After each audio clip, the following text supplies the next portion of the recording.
Let me start introducing first Professor Jacek Kugler. It's a pleasure of having him here. I had the great honor of making his acquaintance when I was doing my Ph.D. He made me study a lot more than I actually wanted to, but that's okay. And I also like to, well, he's a professor of international relations in Claremont Graduate University. He's an expert on world politics, which is basically conflict resolution. He helped develop a theory that challenged the notion of how countries can achieve and maintain stability and peace throughout the period, called prime transitions. And I also like to introduce VanDyck Silveira. He's the CEO of Trevisan School of Business here in São Paulo. Also, I had the pleasure of making his acquaintance when I was doing my undergraduate studies at IBMEC, then now INSPER. So with that in mind, I would defer this part of the debate to Jacek, and basically we'll do in a three-part. First one is Jacek showcasing his point of view on what's going on with the conflict. Then I have prepared a couple of 4 questions that we can debate, and then we will put to Q&A. So Jacek, please.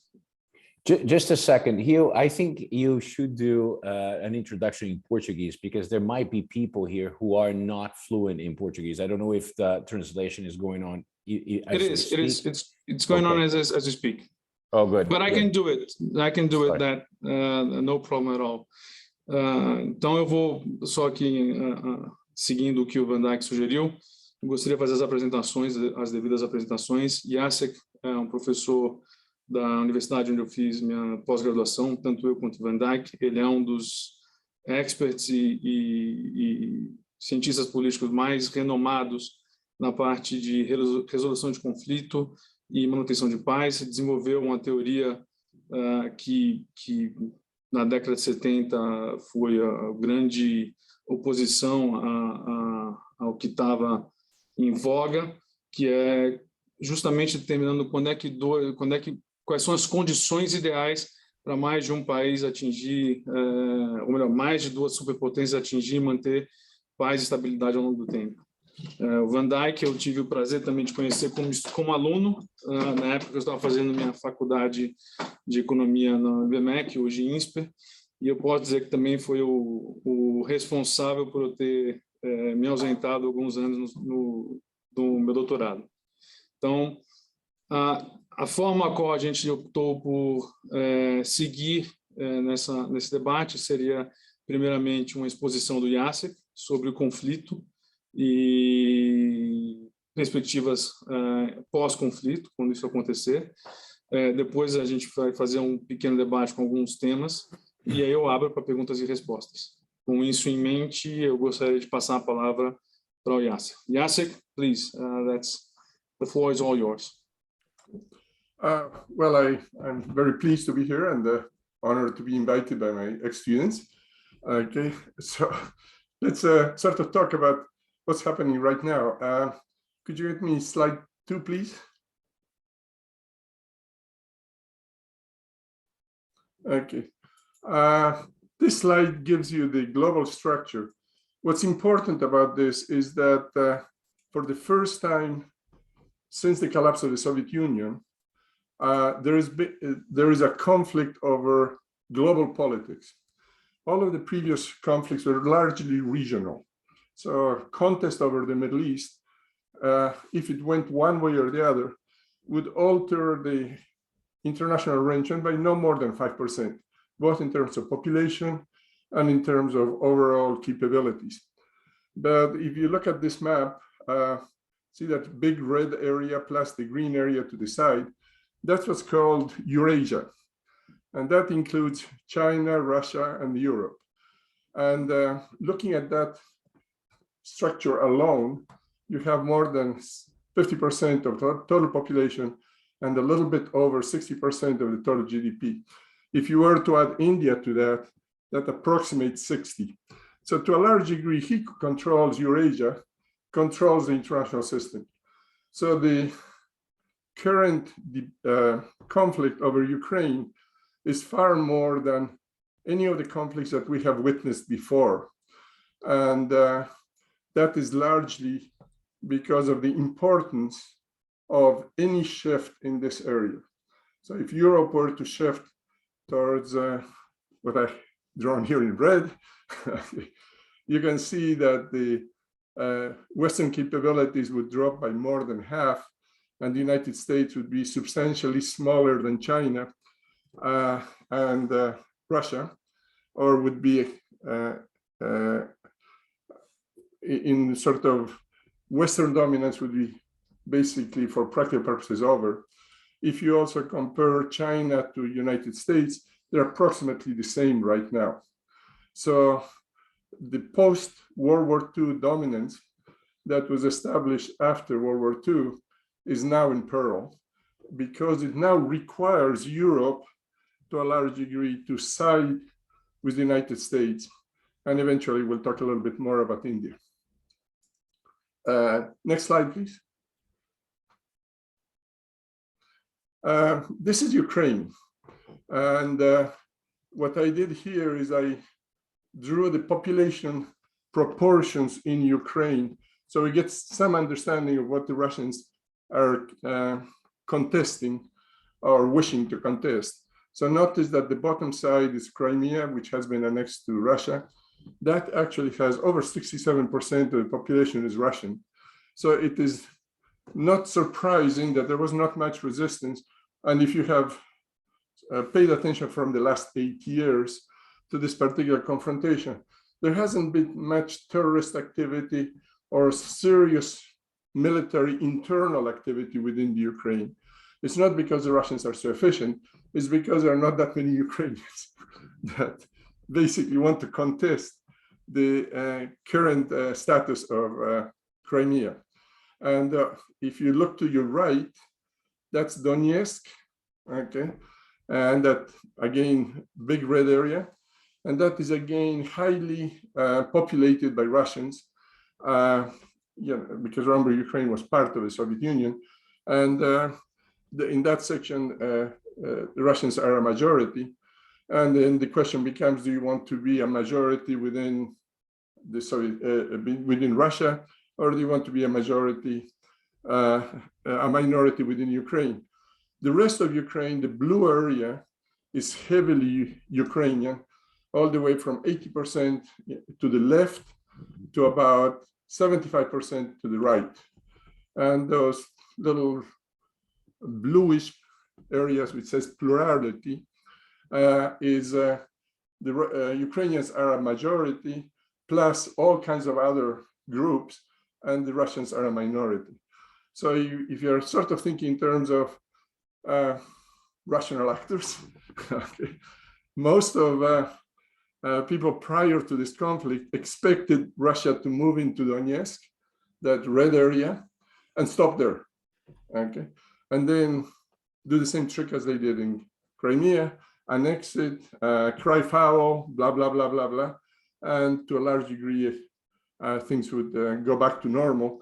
Notice that after the Crimean invasion, we complained a lot, but our sanctions were limited and they were decreasing over time, and there was increased communication with Russia. But what Putin attempted to do is to basically incorporate Ukraine. If you look at it from the Russian perspective, they believe it's sort of like a lost Texas. Okay? And they should really be Russians. Ukrainians don't agree with that. If you have any historical recollection, they were massacred under Stalin, and there is sort of no major love lost between Ukrainians and Russians. So the current opposition to Russia was not surprising from a historical perspective, but was surprising from the efficiency that the Ukrainians demonstrate during this conflict. And perhaps more surprising is the inefficiency of Russia in its actions. And in order to understand that, let me move to the next slide. Thank you. This is an estimation of relative power of the major contenders of the international system. And then the blue line on top is the United States. The red line on bottom is China. This goes to 220. India is now larger than Russia, even though Russia was substantially larger prior to the collapse. One of the problems we have is that we always live with historical memory. So the English are seen as a major power, even though they're not. And Russia is seen as a major power, even though they're not. They're totally, GDP is smaller than that of Germany or Japan, or for that matter, Britain. Their population is slightly larger than that of Japan, but it's declining very rapidly. So we have sort of delusions about Russia being a major power. And what they really are is a society which depends heavily on the production of oil and exports thereof. So you can think of them as a big gas pump. Okay. And they're sort of, because they were moved north, they are more like Canada. So they're sort of a frozen area with very limited resources, which has over-allocated to the military. So the one area where the Russians excel is military. And what they have already done is they have transferred much of their military technology to China after Crimea, so that the Chinese are now building Russian-type equipment, okay? And so in a sense, what's happening to Russia is they, by choice, have become the vassal of China. And when I say by choice, is very simple. Russia could have shifted towards the West. Had they shifted towards the West and not only supported Ukraine's entry into the European Union, but more importantly, tried to join themselves, which there was quite a bit of support early on for, they would now be the largest member of the European Union. And they would actually dominate the European Union. So I hear all those people who talk about the brilliance of Putin, and he always talks about Peter the Great, except he did exactly the opposite of Peter the Great. Peter the Great wanted to get more technology for Russia, and therefore he wanted to approach the West. What Putin did is he moved away from the West and is now, to a large degree, at the mercy of a society which is less advanced than Russia used to be, even though now it is equivalent, which is China, and it's become a much, much, much smaller partner. And just to see, could I see the next graph, 5, please? And to see those comparisons, look at China and Russia together, and the first side is population. So obviously China dominates, 1.4 billion, and Russia is around 200 and something. The European Union plus the US, it's about a little bit over half that. But look at the GDPs. China and Russia, this is a little old now, are less than half of the US and Europe.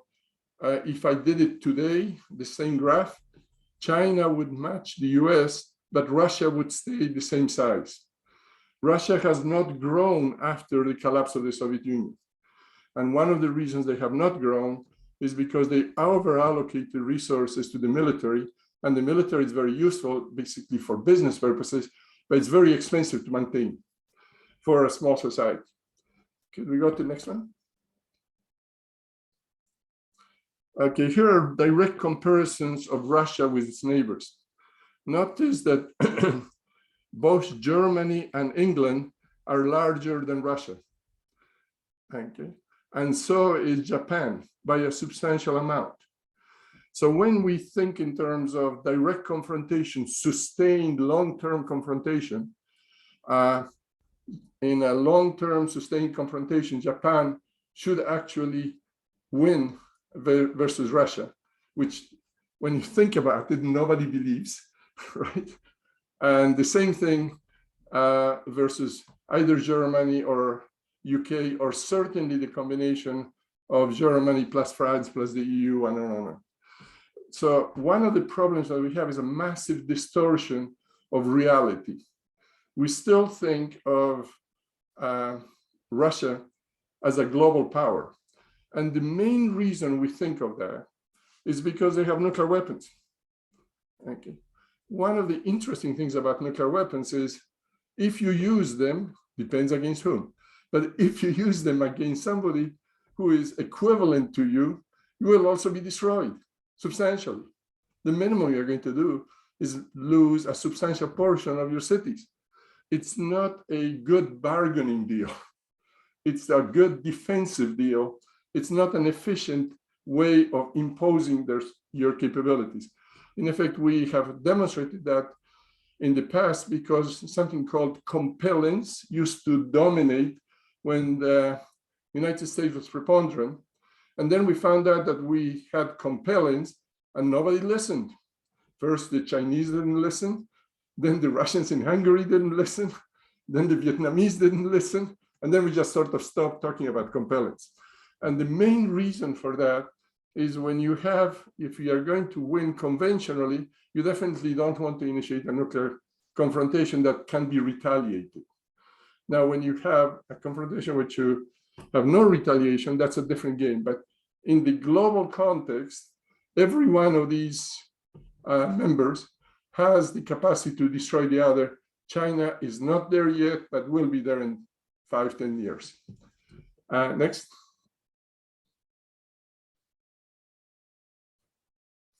Whoops. Sorry. Okay.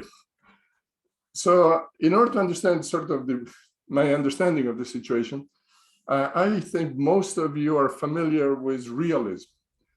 And realism makes the assumption that in the international system, we are all in anarchy. There are no rules. So if you're stronger, you win. If you're weaker, you lose. Norms are only for small people, okay? And they're not for the powerful. So notice, for instance, right now, that there is an accusation of genocide. If this accusation were labeled against a small country, Panama, Venezuela, whatever, there would be immediately a reaction. The UN would go in, they would send troops, blah, blah, blah. And now notice that the Europeans and the Americans are, well, you know, I'm not so sure this is genocide. But it's, you know, maybe it's sort of misbehavior. Particularly Europeans are sort of backing off because they're saying if we accuse them of genocide, there are consequences for us directly. And notice that NATO says, well, you know, we'll help Ukraine, but we won't help them enough. Okay. So they could basically recover all the territory. Let's see if we can get some adjustments. So clearly power is important. But to believe that the international system exists in this red area at the top is inconsistent with reality. The second point, which is really important about realism, is that they have always argued that balance of power leads to stability. When two very large powers confront each other, they're trying to preserve themselves. So in order to preserve themselves, they look at themselves and say, if I fight somebody my own size, it's going to hurt a lot. So therefore, I'm going to avoid war. What I should do is, when I can pick on somebody who is small, I will do so. Okay, so my realist friends are very, very happy saying, see, I told you Russia would invade Ukraine. But what's interesting about that is when the Soviet Union collapsed, the United States should have invaded Russia. And we didn't. So the search for hegemony, which some realists argue, was bypassed. And that's not the first time it happens. It happens over and over and over. We could have invaded Canada during World War II. and annex it and have a really large United States. Okay. We didn't. So something is wrong with the story. And the reason we don't like to say that is because the world becomes complicated. So what power transition suggests, two things. First, when you are at parity, you're likely to fight. That's why we talk so much about the danger of China catching up with the United States. And the main reason is China is dissatisfied with the system that currently exists. So when you get to be the same size as your opponent, you're going to try to change the norms. And we're going to try to keep the norms. And consequently, you're basically in a constant confrontation over norms.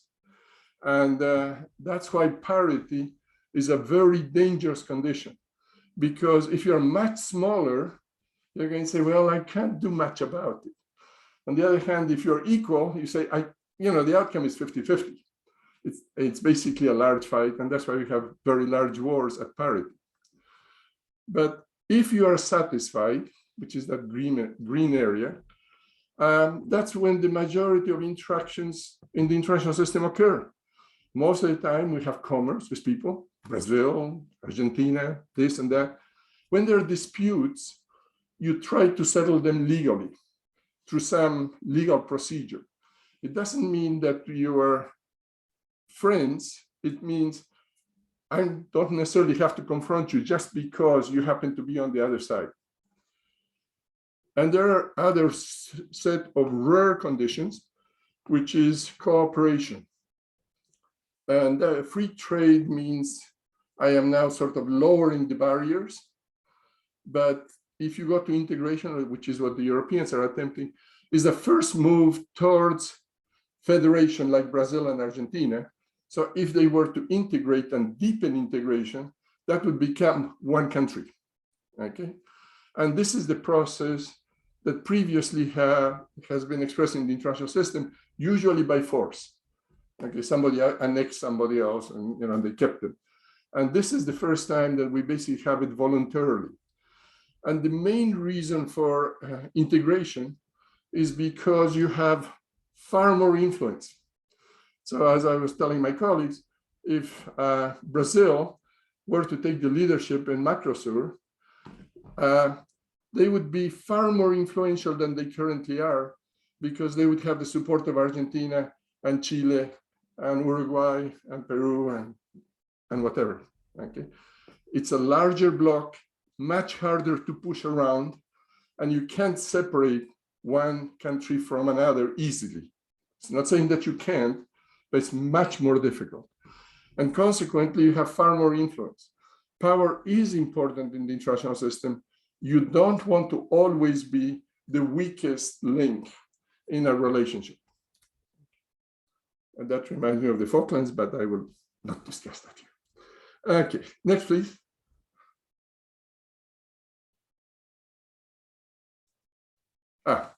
Okay, and so the first thing we have to talk about is what's the relative power of countries.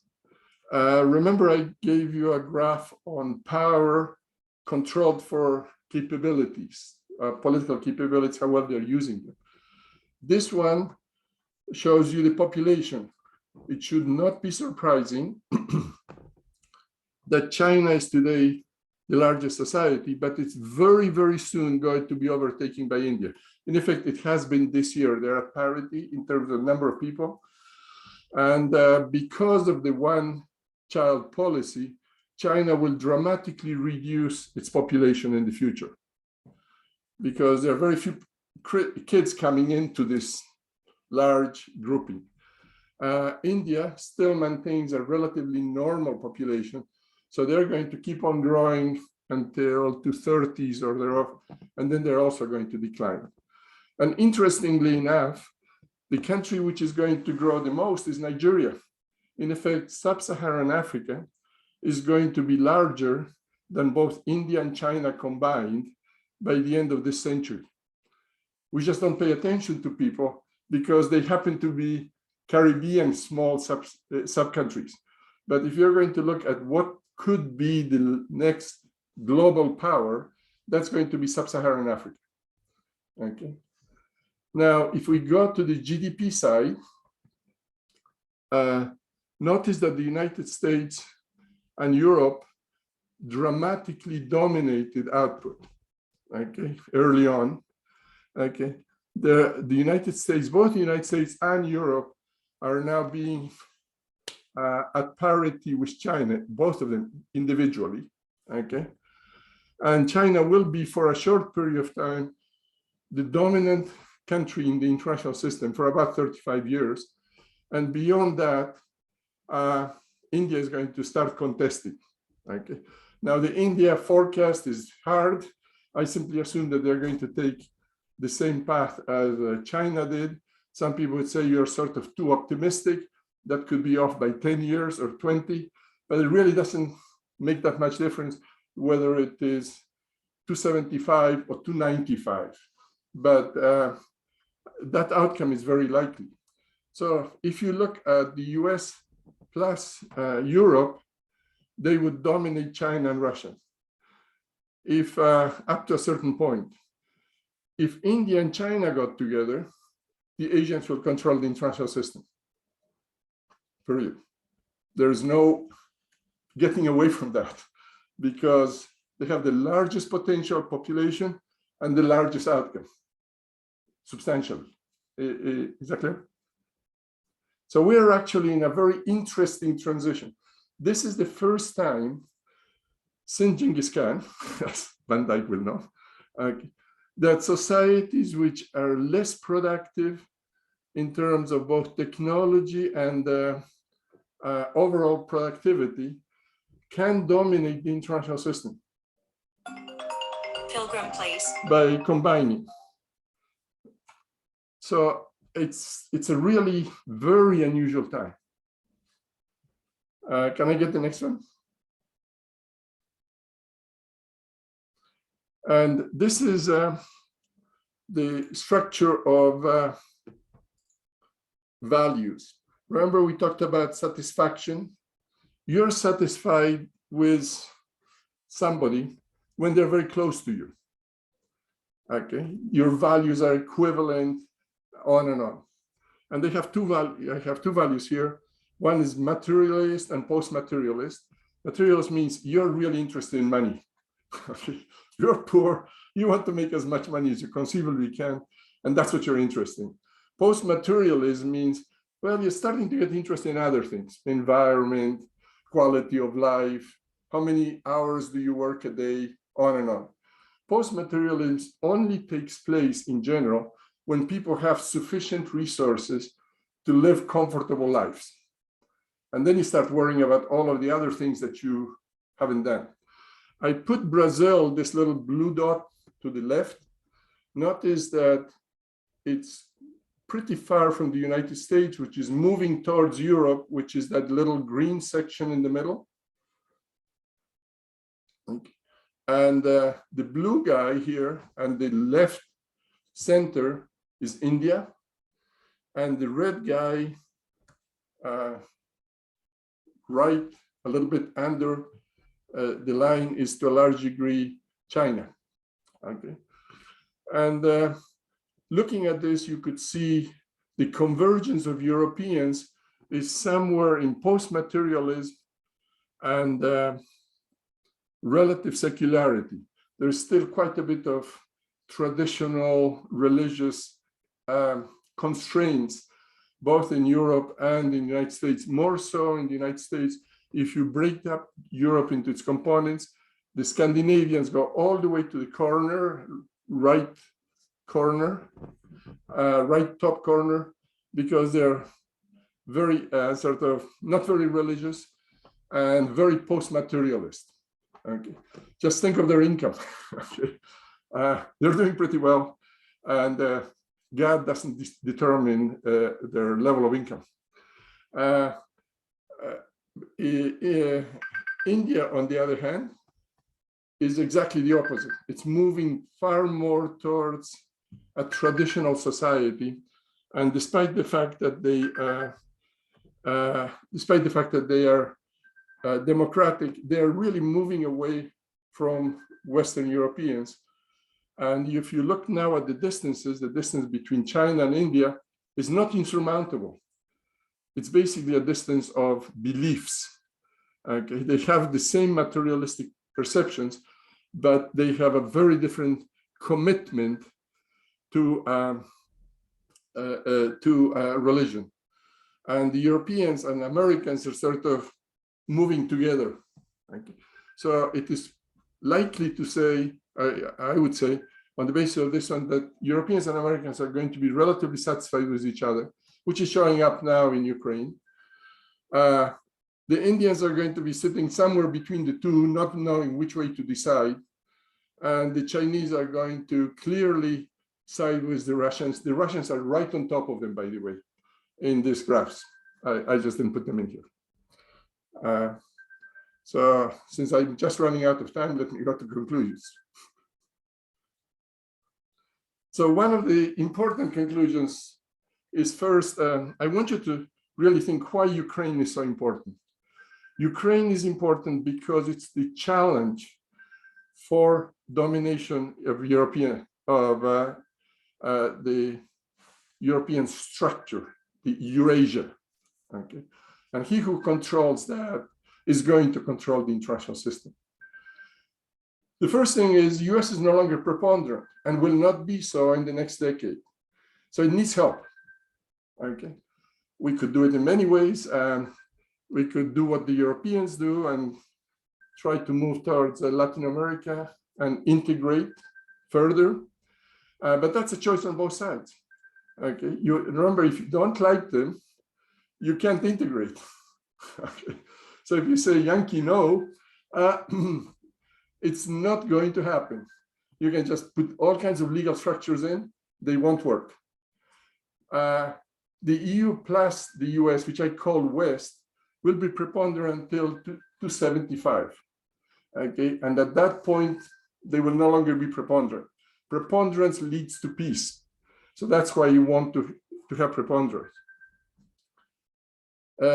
China holds the stability in Eurasia after 2075. They may, in effect, start a conflict before that because they will be at parity with us. Okay, and everybody talks about Taiwan as a potential trigger mechanism and stuff like that. But after 2075, the US, remember, the interests of the Europeans are Atlantic. It's not so much Pacific. We have some difficulties there. One of the things we do know from previous history is that persistent confrontation or a new Cold War, which is what's happening right now, leads to war. And the people say, well, the last Cold War was cold. The main reason the last Cold War was cold is because the US was preponderant over Russia, period. The Russians never approached the United States by more than 80%. So they couldn't start a war unless they were stupid and were willing to lose it. That is not going to be the case between China and the United States. One of the things to create stability is to shift from confrontation to competition. Competition is what we like to call globalization. That is, we interact commercially, effectively. We don't necessarily need to like each other, but we use legal means to resolve disputes, which is what we have with Europe. We're not integrating with Europe, we are competing with Europe. The final shift, which would be the one that would ensure stability in the international system, would be cooperation between the United States, China, the European Union, and India. That would be a super majority. And if we could achieve that kind of cooperation, we would have ultra stability all the way to the end of the century. Beyond that one, I don't know, simply because that's guessing beyond the reasonable. And beyond 275, India becomes the power that determines the outcome. If they go west, the West will control the international system beyond 2100. If it goes east and becomes sort of brick type, okay, then we are going to have a massive change in the global structures. That's it. Thank you, Jacek. Thank you, all the viewers. Well, we now go to the second part of this, which is actually the debate part. I have prepared a few questions, and I'll ask Jacek and add VanDyck to some input, and probably myself. So, Jacek, with power transitions in mind and all the satisfaction, dissatisfaction going on between China and US and the international system itself, do you see if the conditions right now are gearing the world towards a more competition and maybe cooperation between the West and China? I don't think so. Right now, notice that China has supported Putin explicitly, and India has stayed very neutral, really taking advantage of the opportunity to get cheap oil out of Russia. And I think, despite my protestations, that China is trying to become the leader of the developing world. And it's not that difficult to find reasons to be dissatisfied with the West. And it's very easy to say, you know, you've been exploited forever and ever and ever, and we won't exploit you, even though we will, blah, blah, blah. And also the majority of the developing world is authoritarian, not democratic. And so it's not that difficult to say, we have similar systems, let's coordinate. I see currently, particularly after Ukraine, no indication of reconciliation between the United States and China. In effect, I had something to do with negotiations between China and the United States, and told my colleagues in the State Department not to constantly argue that we're talking from a position of power to China, because they're not. That's, again, delusional. When you're talking to somebody who's your equal, you say, what is it that I can do for you in order for you to do something for me? Okay, so we know that China needs some help in repairing their territorial disputes with India, needs some reconciliation with all of their neighbors over the China Sea. It needs mediation between Japan and China over a disputed small island. Okay, and finally, it needs some understanding of what's the future of Taiwan. And if I were talking to the Chinese today, I would say, look, let's figure out what is it that you want, because I want you not to support Russia, and have them move towards a far more neutral rather than aggressive posture. But if you offer nothing and you say, well, I'm telling you what to do, I don't think that works very well with people who are A, dissatisfied, and two, rather challenging the existing norms of the international system. But then let me ask you a follow-up question. I mean, those are highly complicated things to achieve, either one of them. And how will the US be able to, push through some sort of mediation, Taiwan, India, and Japan, and they all have agreements saying something quite opposite? I mean, how will they simply shred the agreements and say tough luck? If it were simple, anybody would do it. I actually think that the United States squandered the period post collapse of the Soviet Union, and instead of sort of thinking into the future as to where China would be, and try to find effective reconciliation, both moving Russia into the European Union and NATO, which we did a bit, but not really, okay? And number two, paying a lot of attention to China. Instead of that, we paid attention to the Middle East and spent 20 years playing games in an area which is irrelevant to the long-term security of both the United States and the global system. VanDyck, any input?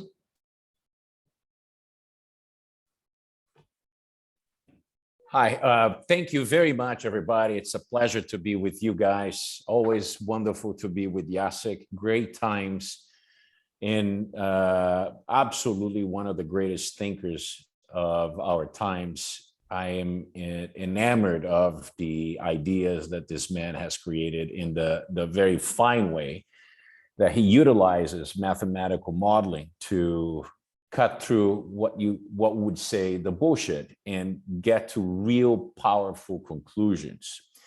I also must say that Jacek's model has been tested by the CIA, the NSA, the Pentagon. That's the other one. And all the other guys, the State Department, and on average, the prediction power of his model is superior to 92%. So it's a very powerful model and a very powerful way to go about solving conflicts, be conflicts between nations as we're discussing, or between different parts to a divorce, or even an M&A. So very powerful kind of stuff. So my input here is that once in a while, and I was educated in part by Jacek to think that Samuel Huntington in The Clash of Civilizations was not fully there. There were many things, especially the formalistic part of modeling that was missing in his ideas. Nevertheless, 2021, 2022, now we are facing a real and present danger in Europe that could become something much bigger, even though Russia is a vassal state of Russia. One of the things that come to my mind is the fact that Huntington predicted that different types of civilizations in the United States plus the EU considered the West, as Jacek has put here, would be attacked by different types of societies. And this took place in the early 2000s by the radical Islam manifestation with the attack on the United States. And now we are looking the emergence. As a matter of fact, we have been witnessing the emergence of China in the last 25 years. And now China is at a stage that it can challenge American hegemony. Jacek, are we entering into a phase that we say, despite the fact that Huntington didn't model mathematically, he was not as elegant as in cursive as we like to see, he had a very powerful point, because I see the world fragmenting definitely in a West that is comprised of the United States and the EU, and you have the economic collapse of Latin America that is somewhat associated to the West, but economically is lagging behind. Those great notions of the early and mid 2000s of the BRICS has really only delivered India and China leading the pack. So Huntington's idea of this clash of civilization is manifesting itself right now. What do you say about this? No, I'm not going to agree with you. Okay. First, Ukraine and Russia, if you think in terms of culture, Sure. are identical. Okay. They're as close as Uruguay and Argentina would be a very good example of how close Ukrainians and Russians are, both in language, history, and basic behavior and looks and stuff like that. So it's a little difficult to say that there is a clash of civilizations. If you go back to my slide number 9,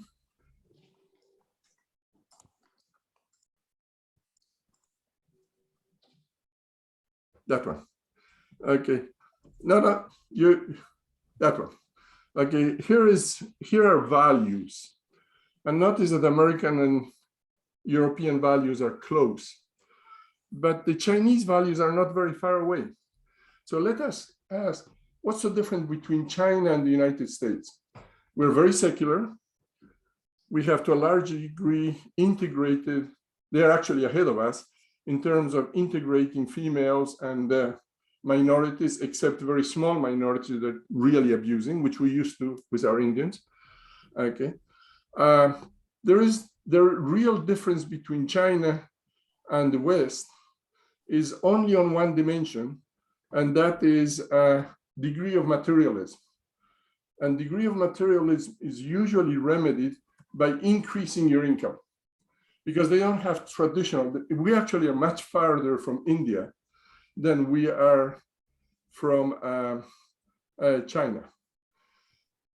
Now, maybe you would say, well, Chinese have a completely different Confucian perspective, and we have a more individualistic perspective, and on.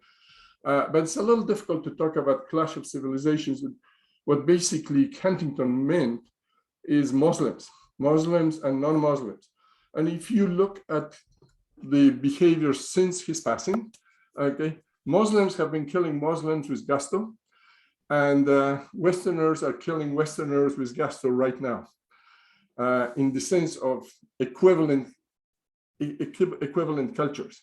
So I have great difficulty thinking in those terms. I'm really much more interested in the overall structure of societies. That's why I put Brazil in here. It's very difficult. It would have been much easier in the 1990s for Latin Americans and Americans to get together, because they weren't that far behind. Argentina is very close to Brazil, by the way, in this structure. But now we have really Westernized. Okay? We're becoming yuppies, and Latin Americans are not. So it would be much harder today, for instance, to create a LAFTA as opposed to it was beforehand. Okay, and so we really have to think in those terms. In effect, by these dimensions, it's harder to integrate with Latin America than it is to integrate with China. But maybe my value measures are not correct, but they seem to reflect reality a little more efficiently than most people. Now, on the first argument that you made, I appreciate the build-up. Okay, that's a decision-making model, an agent-based model, and that agent-based model anticipated that Russia will only invade Donetsk. Okay. And I believe that the outcome was actually correct. I believe that at the end of this war, Russia will stay in Donetsk and some areas which I've outlined where majority Russian population exists, and there will be a settlement. But unfortunately, I do not think that the West is going to be able to accept that easily, even though if we're legal, if Putin had been smart, okay, instead of being aggressive, the only thing he had to do is start a little revolution in Crimea, then go crying to the UN, ask for national self-determination, run an election, and he would have won, period. The same thing Mr. Xi could have done in Hong Kong. He would have gone into Hong Kong, run an election, 90% of the population say, yes, we want to rejoin China early, end of story. The big problem is that people want to get credit for national integration. And that is really the problem of authoritarian governments, that they do not see an alternative, which is a compromise alternative, which gets them the same results. Because you don't get any credit for waiting for 10 years to get Crimea back into Russia, like happened in the case of Kosovo. Okay, so see the costs here are how you approach the international system. If you approach it as a confrontation, you never see solutions other than war. If you approach it as competition, it takes a long time. If you approach it as cooperation, you're more than happy to give a little in order to get a lot. right, thank you. Although I had prepared a few questions, and I want to open a Q&A, I'm just going to ask another one. It's pretty much going on towards the economic effects of it. Do you see this conflict moving or accelerating the deglobalization movement? And if so, what are the long-term implications that you see on it? There's no question that globalization is at risk. No matter which way you look at it, 1/3 of the world, which is China, Russia, maybe India, okay, is going to have consistent constraint on their economic interactions. Okay. And we've seen that beforehand, like the restrictions on electronics from China, on and on and on. So it isn't like new, but this is going to be far more serious, particularly from the side of Russia, and particularly if China continues to support Russia, counter to what the Western Europeans and Americans want. And a divided world a la Cold War is not conducive to maximizing growth across societies. So it's not a good time. And I am trying to think of a way in which that could be repaired, but it's easy to have a theory to repair it. It's difficult to implement the theory when everybody else, if you said, well, maybe we should sort of give the Chinese a break and see how we can settle the China Sea. Okay, they look at you and say, which planet are you on? And you immediately are accused of being a liberal fool, and on and on and on. Okay, despite the fact that the long-term implication of not doing it is terrible. So let me just give you an example. Mearsheimer argues that we should now create two oceans and build a huge army. Okay, presumably Latin Americans would be protected. Okay, and we don't let anybody in, right? Well, that's 1/4 of the world in terms of total resources. What happens in the rest of the world is, well, I'll let the Europeans fight the Chinese, and Chinese fight the Indians, and the Japanese fight the Chinese, and blah, blah, blah, blah. Something's going to happen, and we'll just watch from the outside.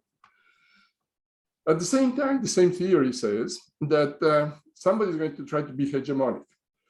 I don't know who wins. Let's say it's the Chinese. Let's say it is the Indians. Okay. Let's say it's a combination of Indians and Chinese, or a combination of Indian and Russian. I don't care. Somebody's going to become hegemonic in Europe, in Eurasia. That means, and that includes Africa, that means 70% of the total resources are going to be on the other side, and you're going to be defending two oceans. Hello? You have no escape for peace in the realist models. They used to have one, which was balance of power, and it was obviously wrong, okay? Because you don't attack smaller countries when they become smaller, and you can't be scared of the Chinese right now because they're achieving parity, which is a balance of power. So what do? You invent an isolationist theory, which is nonsense. The problem is it sounds good. Any idiot can understand that. Anybody, period. Okay. I can sit in 5 minutes and tell you you're a realist, blah, blah, blah, you're defending, blah, blah. The security in the United States is maximized because we are no longer involved with anybody else, blah, blah, blah, blah, blah, blah, blah. Okay? That is true and adulterated nonsense, which in effect has been rejected over time, for a long time. What is critical right now from everybody is to make a decision. Which way are you going to lean? Which way will Brazil go? Are you going to go democratic, West, more or less with the current existing norms, which changes, not firm, right? Or are you going to go autocratic and invade your neighbors, just like the Russians did? They're two different games. Okay. So if you believe the Russian game is correct and is the one you should pursue, there's no reason for Brazil right now to be sitting on the border of Uruguay and not invade them. or for that matter, Venezuela. You have to understand, there are two different logics. And if you don't do it now, somebody else will do it later, and they're going to take over on you. So if you don't respect those rules, you can't have it both ways. And that this is a decision time for almost every society because of parity. But then how does nuke play the way? Because you could try to achieve some sort of deterrence having yourself a nuclear weapon. You could see cases much like North Korea and India and Pakistan and other sorts, Israel in the Middle East. Nuclear weapons don't alter capabilities. If Ukraine had kept some nuclear weapons, let's assume, thank you, would that have stopped Putin? Probably. Really? Most likely, well, at least I believe. Or Why really? not? Because I can win conventionally.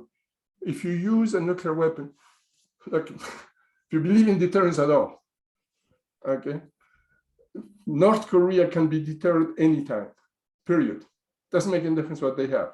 Let's assume they have a weapon that actually hits the United States or something, Hawaii or something. What would happen the next hour? They cease to exist. Good. So if Ukraine were to use nuclear weapons against Russia, what would happen the next hour? 5 seconds later, they would have been nuked as well. But the thing is, it's the point of start. That's what I think that there needs to be better understood, is that the other side knows the other side has nuclear capability, even if it's a small capability. Therefore, they wouldn't initiate because they would suffer dire consequences, even if they have secondary, tertiary capabilities of response. So we have the stalemate. What I see today is that the United States alone is vastly superior in terms of weapon, economics, population to Russia. The United States would, if wanted to deploy, not even through NATO by itself, it would send the Russians all the way back to Vladivostok over the ocean. That's right. It would take very, very few weeks for the United States to occupy Russia. If you add NATO capability to this would be days. Russia would not be able to withstand 10 days of war with the United States, especially because its economy is the size of the Netherlands and Belgium. So it's a minute country. It would be, Russia and Brazil are equal in power, economic output. It would be the absurd of Brazil going to war against the United States today. I mean, it would last 3 hours. I mean, it would be something. No. It wouldn't last 3 hours. It would last longer. Remember, this is what the Russians thought Ukraine would be. Okay. Russians can fight back.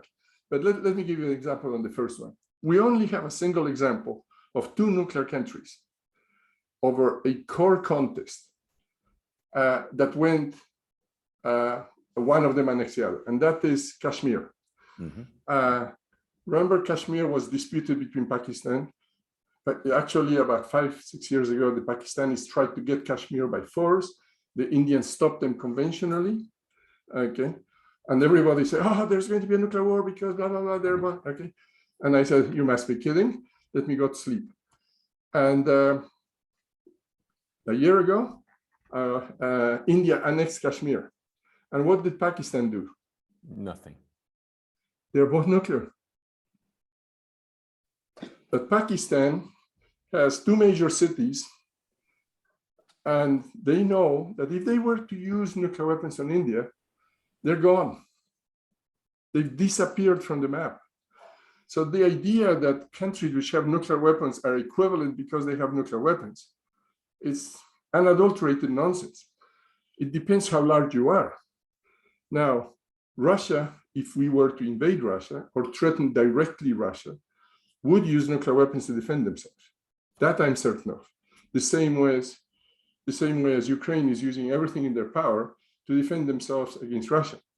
But had they had nuclear weapons, they couldn't use them unless they wanted to commit suicide. So nuclear weapons are not the answer for stability.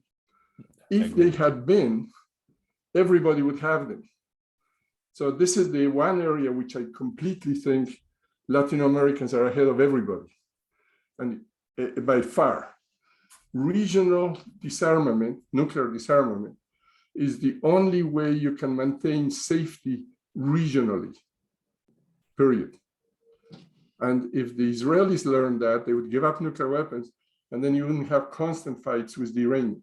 When the Iranians acquire nuclear weapons, as you know, I wrote that when Walt said, please do it, there will be a nuclear war in the Middle East because these people are equivalent. The Israelis have 2 cities that are worthwhile destroying, and Iran has 4 cities that are worthwhile destroying, and any one of them can acquire nuclear weapons to blast the other one out of existence. The most dangerous condition for a serious war is nuclear capabilities and conventional disparity. One side is much larger than the other. And you're losing conventionally, and your last hope is nuclear. Okay. So you let them go, and the other guy counters, and we say, oh, God. And so, as you know, I expect a nuclear war in the Middle East.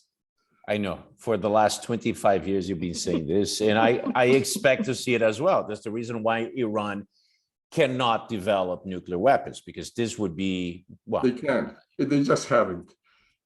They can, but they can't, because if they do, Israel is going to have the capability, but they're not. They shouldn't be allowed to. That's but think about this is the part that I find extraordinarily annoying about American inconsistency.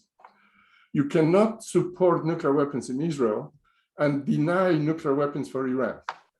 You can't. So I would deny them to both, and I would allow them to both. Either way. But you can't play this other game, because then you're saying, because you're short or tall, or I like you, I don't like you, or whatever, okay, you can have it. And that makes very little sense, because then it says, if my friends have nuclear weapons, it's a good idea. If my enemies have nuclear weapons, it's a bad idea. Right, and we are in effect encouraging Japan to acquire them. So that's a different book, but it's really critical. Jacek, I have a nuclear question. Weapons do not change the international system, period. Jacek, I have a question. Yeah, absolutely. Cost of war is a very relevant. That I agree. I have a question regarding Putin and the situation in Ukraine. In 1991, the Soviet Union collapsed. Mm-hmm. 6 years later, 1997, Yeltsin tried to join NATO, and the West, we denied Russian ascension to NATO. We said, you are not good enough, you are not moral enough, you are not developed enough, you're not civilized enough to join us. That's right. On the other hand, countries like Bulgaria, Romania, Albania, Lithuania, Poland, Hungary, Czech Republic, Latvia, in Moldova, in other countries, all these countries have not only joined NATO, but all of them, with exception for Albania, have also joined the EU. I am not a fan of Russia. I have worked vastly, extensively in Russia. It's one of the places I dislike the most in the world. If I never go back to Russia, I will be a happier person. But I see a massive inconsistency, because we have allowed countries like Bulgaria and Romania, who have the similar lack of human rights record, development, civilization, all kinds of frauds, things which we like to observe in Russia, but we basically pretended we didn't see these countries in Central and Eastern Europe having just as bad as Russia. So my sense is that there is a Russian prejudice that prevails in Europe and prevails in the United States, and we still have a mindset for the Cold War. Then Putin comes to power in the year 2000, And for the last 22 years, Putin has said consistently, you guys are pushing the borders of NATO very close to my borders, and that's not cool. Former countries of the Warsaw Pact, 11 of them have switched sides, are now members of NATO. And I do not want this. And Ukraine is very dear to us because of historic, ethnic, linguistic reasons. This will not pass. So this man has said this to us for 22 years, and we have ignored this blatantly. In 2014, he went over to Crimea, invaded Crimea, and annexed Crimea. He says, and it stops here. We didn't do much. We said, oh, like you enjoy saying, Jacek, we lit candles and we prayed a lot. We slapped a few sanctions, but the sanctions were not enough to stop his aggression. And we kept pushing Ukraine to join NATO with Finland as well as Sweden. And Putin has said a million times since then. And it culminates with the invasion of Ukraine 42 days ago. I tell you, from a rational standpoint, looking at what Putin has done, I might have done exactly the same thing for the same reasons, because my perception is that my physical well-being as a country, the people of Russia, my economic interests are being jeopardized. They are at peril. I think the West has failed to understand the motivations of Putin and decided to ignore, because it was good to ignore, because of the flow of gas. Believing in a completely asinine manner that Putin would not make good on his promises, despite the fact that he had invaded Crimea. So in my mind, this is the origin of this whole mess here. And everybody is, very concerned because of the loss of lives, civilians, etc. And I am as well. But I can detach myself from this situation and look from the outside. And I'd say, Mr. Putin, despite the fact that his acts are ruthless, is not totally on the wrong side of this thing. And we as the Western world have failed to understand that this outcome was imminent and almost certain because we failed to listen to what he wanted to tell us. What do you think? Well, you have, as you know, you're quoting some of the things I say. The United States bypassed an opportunity to settle the international system substantially when Reagan refused Gorbachev's proposal to reduce nuclear weapons in Iceland. That was the first one. And that was a serious mistake. We wanted to go for anti-ballistic missiles, which is delusional. And that's why you don't elect actors to be presidents. But anyway, that was a major miss, because that would have given trust to Russians and Americans at the security level, which we haven't had for a long time. The second miss is when Clinton and Yeltsin agreed during Reykjavik, Helsinki, sorry, to that Russia would join the Group of 8, which they did, would join the European Union, and would join NATO. And Clinton wanted to do it, except, as you know, Lewinsky intervened, and Clinton was sort of out of the international picture, and the person who took over the European Union was a Pole, and he had some difficulties with Russians. Okay, but we can't put everything on us. It takes two to tango. Okay. Sure. And one of the problems is that the more you offer, the more the Russians in effect play games and did other things. Now, the fundamental question you have to ask, and this is a difficult one, right? Our nation state wants in place a norm of the international system. That is, as I said, should Brazil invade Uruguay? Because you can. And if the answer is yes, we're in a very different international system. If the answer is no, not because you can't, but because you won't, okay? And this is the current norms system. That's why I said people who are dissatisfied, which are Russians, which are currently Chinese, and to some degree Latin Americans, okay? You have complaints about this and Grigos and this and that, you know, long history. Okay. So now the question becomes, how do we sort of reapproach? What do we do? What concessions have to be made to the other side in order to make that side trust you and join you? So in the structures that we have built, the first thing you need to have is satisfaction with the norms. We have to agree this norm is the one we hold true. And once you hold that norm, then you say, I trust that you're going to execute. This is why I say the US dual position in the Middle East is very controversial, because we claim we don't want proliferation except for Israel. Well, hello, something is wrong here. Okay, if you're Iranian, you say, hey, what, you don't like my beard?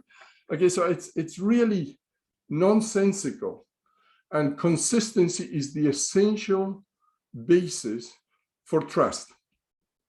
If you know I'm going to treat you the way I treat the English, you're going to be satisfied.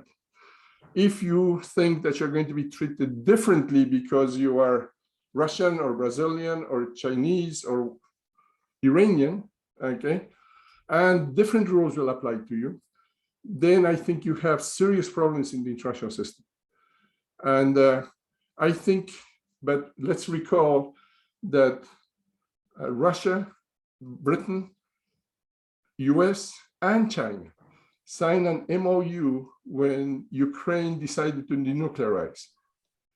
And they all guaranteed their sovereignty. So not only are you basically violating rules, implicit rules in the international system, you're violating the very rules you said you said. And the same thing goes for China. They said, we're going to wait 30 years for Hong Kong. But then they decided 30 years earlier is okay too. So would you, if you're Taiwan, sign an agreement with China today? Or to US to that extent? Problem of norms. You have to have norms that are commonly held and implemented. And unfortunately, we don't have agreed upon norms which are consistently implemented. Thank you. Thank you, Jacek. Thank you, VanDyck. I think it's time to open for Q&A. I have a couple of questions that I'm seeing here. The first one is, which also ties to one on my own. It's how long can the current conflict last? And also, how long can the coalition, China, Russia, backing up the conflict will last? Okay, on this one I have mixed news. On the model that VanDyck has, okay, that's an agent-based model based on the commitment of each party to the outcome. We see a decline in interest in the West over the next 8 months, okay, unless new events happen, like the current disclosure of potential genocide. But the longer it continues, this salience for Russia is higher than the salience for the West. But it's of some interest to notice that the Europeans had very low salience on Crimea, and now they have very high salience on Ukraine. And the reason, of course, is Ukraine is right on the border. Okay. So if you look at the polls, they're at 9. Okay. And the other thing which VanDyck mentioned is, the borders with Russia. It's nonsense to say that, he's worried about borders with European Union, since he has a huge border on Poland. Okay. So this is only for children. That is, for domestic purposes. you can run straight through into the Soviet Union through the plains of Poland, as Hitler did. You never have to touch Ukraine. So the idea that he thinks he's going to be more in danger because Ukraine is part of NATO or the European Union, which is what they want it to be, is a made-up story for domestic purposes in the Soviet Union, in Russia.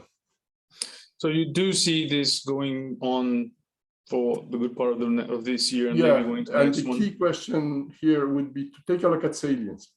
And the way you can look at that is how frequently is the conflict reported in top venues? Okay. Does it constantly make the New York Times or whatever the Brazilian New York Times is? Okay. Or does it sort of degenerate to the 5th page? And if you want to take a look at salience, for instance, in the United States for Afghanistan, used to be 1st page all the time. Now it's once a week, because I follow these things, once a week, 4th page, New York Times only, LA Times no more, no matter what's happening there. Okay, so that's complete decline in interest in the outcome. Okay, so if you see Ukraine in the top news, both TV and Twitter and whatever, basically communication structures, high, then I think Russia will not last beyond a year. If you see it declining, this can keep on going. But the key to the solution here is not Russia, it's China. If China shifts away from Russia, the game is over, period, done. So if I had anything to say about US diplomacy, I would say don't constantly go and insult the Russians, go and talk to the Chinese and find a potential accommodation that will limit this conflict. That's where the money is. That's where the support is. Okay. Well, we don't see that going on. So basically it will last longer. Oh yeah, just listen to what the Chinese say. Exactly the opposite. Putin is right, blah, blah, blah, blah. And they're continuing to support him economically. Now, we have said that if you start sending military support to Russia, we're going to castigate somehow the Chinese. But frankly, you can't figure it out because the equipment that the Chinese currently have is actually Russian equipment. So the only thing you have to do is run it through the border, and it's actually made in Russia. So how are you going to say that this was previously sent to the Chinese and now the Chinese sent it? I mean, this is nonsense. So it really has to be a shift in the Chinese perspective. And my hope, okay, I actually believe that the outcome is going to be Donetsk goes to Russia, and hopefully it stops before Odessa. And there's going to be a settlement. That's it's going to be a lot. But that's still going to take quite a good amount of time. Yeah, it's not going to be in a week. Okay. And then tying to the second question that I have received, and please do ask more if you have any. What are the long-term implications of the war, commodity-wise, economic-wise? I mean, I know that you've mentioned that it's not necessarily good for global growth, but more sensitive matters. Well, I think that it depends on the outcome. As I said, if China shifts, then we have an opportunity to have sort of reglobalization. Okay? We find an accommodation. If China does not shift, we are getting back into a Cold War. And the Cold War is going to be one in which countries of all sides will have to make choices. Do you choose sort of the Western structure? Do you choose the growing Eastern faction? So basically the Venezuela choice versus the Chile choice, okay? And but it's going to become more and more pressure on countries to declare. And once you declare, you limit yourself economically because the other guys don't want you, okay? So it's, I'm hopeful that there will be really an accommodation. It's not only a shift by China, it could be a shift by US. I mean, see what I mean? If you can sort of reconcile those two top guys currently, we have a third guy, which is Europe, which is not totally integrated. That would create preponderance. Then you have to bring India in, eventually sub-Saharan Africa and stuff like that. So you could have really a stable economic environment like the one following the collapse of the USSR. But that's just being too optimistic. I believe the more negative outcome is more likely. So based on your views, you should see more volatility on the markets, high commodity, high inflation, higher energy prices. Yeah. Not a nice picture. Sure, all of the consequences of confrontation. Because you never know, you deal with somebody and suddenly they expropriate you, right? Or your own country says, you can't be there. So, well, these are, you know, in Russia, we didn't have enormous amounts of investment. Europeans did. For Europeans, withdrawing from Russia is not trivial. It's actually a major proportion of their foreign investments. Okay. And we just don't like to mention that in the US. But for us, it's the sort of, our dependence on Russian oil is minus zilch. European investment dependence on Russian oil is substantial. So now they have to completely change their whole structure. That's expensive. That's not trivial. And once you do this restructuring, it's very difficult to go back to what you used to do before. But particularly in the level of investment and technology transfers, I am very, very concerned. And those technology transfers started before this. Because remember what our problems with the Chinese were? You know, telephones, this, that, the other. So that process already has started probably 4 or 5 years ago. Okay. And I see that in our students. We used to have a lot of Chinese students coming. And after Trump, trickle. Okay. Just they're not coming, okay. Which is a pity. Because we're no longer talking even at the academic level. And as you know, I have very good friends in Russia, and I can't talk to them, okay, because they will say, well, you know, why are you talking to so and so and so and so? And they're not showing at ISA and stuff like that. So this is not, once communication breaks, it's really hard to restart it. So I'm not happy right now. And do you also, some mention that, or some say that there's an opportunity here to maybe change the technology, energy-wise, moving towards different fuel sources and different technology, and then in a way you could jumpstart or at least get back the US-led revolution that it did technology-wise 20 some years ago. How do you see that? Well, clearly the cost of gas right now in California is $6. Okay, you know, I have a little electric car, so I decided maybe I'll buy a bigger one, and the price has gone up by 30% on electric cars in 2 weeks, and you can't find any. Okay, so I have the funny feeling that if you want a positive sort of push, okay, I believe that the cost of oil is going to give an extra wake-up call to environmentally concerned types, and will make it, you know, more viable to move beyond the oil economy, okay, which would have taken 50 years, maybe now it'll take 30. So yeah, there's always a silver lining on everything, but that is one. Yeah, correct. Yeah. All right. Well, thank you, Jacek. Thank you, VanDyck. Thank you all for participating in this debate, watching us. It has been a pleasure. For me, especially, it's almost like going back virtually 20 years with VanDyck and with you, 15 years, when I was sitting on the classroom learning from the both of you.